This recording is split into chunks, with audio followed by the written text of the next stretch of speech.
So God bless you. Thank you for joining me. So we've been talking about some lies here every week. And the first one that we did was burning up. And I showed you through scriptural evidence that the evil people will in fact be burned up. And you were probably told, as I was, that the evil people will burn for forever. And that simply is not biblical. Then I showed you, and of course, these are all abridged. So when I do these in more detail, there are always more days, but I'm doing kind of like a 2-day abridged version of each of these. And then we looked at Jesus wasn't born in December, and we went through all of that. Now we may as well talk about when Jesus was really crucified and when Jesus was really resurrected. So what I did was kind of graph this out here.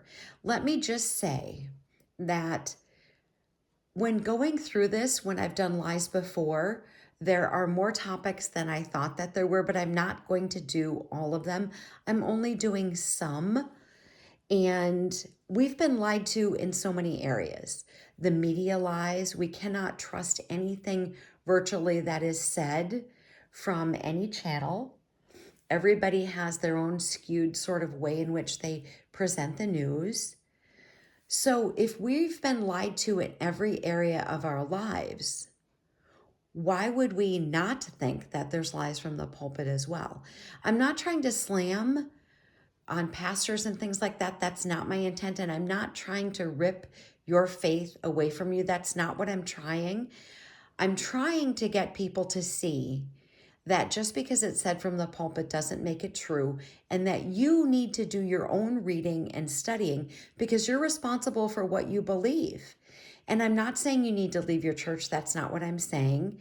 I'm not saying that you'll have the same experience as me, being asked to leave because of what I believe. I'm not saying that at all. I am telling you that there are things that are said that are not biblically accurate. And what do you want to believe?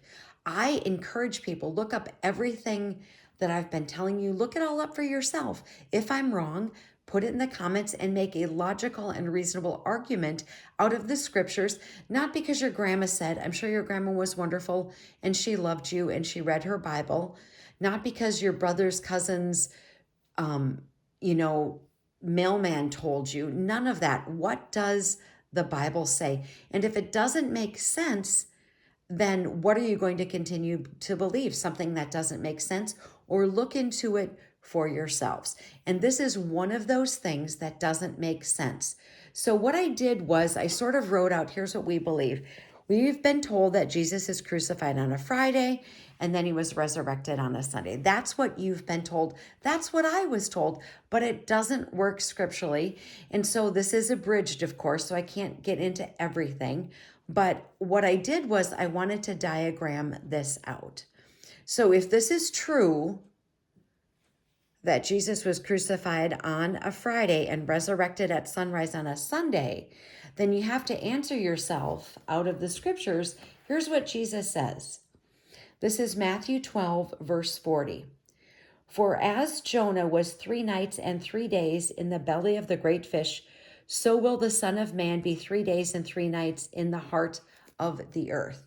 This is the words of Jesus Christ, your Lord and Savior, saying, he will be 3 days and 3 nights in the heart of the earth. That is what Jesus said about himself. So if Jesus is crucified on a Friday and resurrected at sunrise, how do we get there?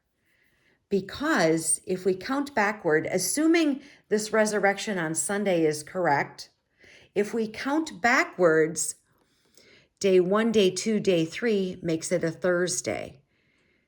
Night 1, night 2, night 3 makes it a Thursday.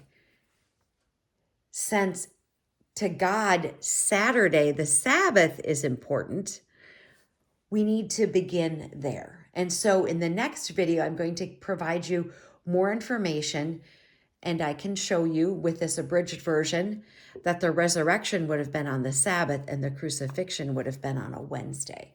And that's what we need to think about. So join me tomorrow. Armor up, we ride at dawn. May God bless you as always. Have a great day.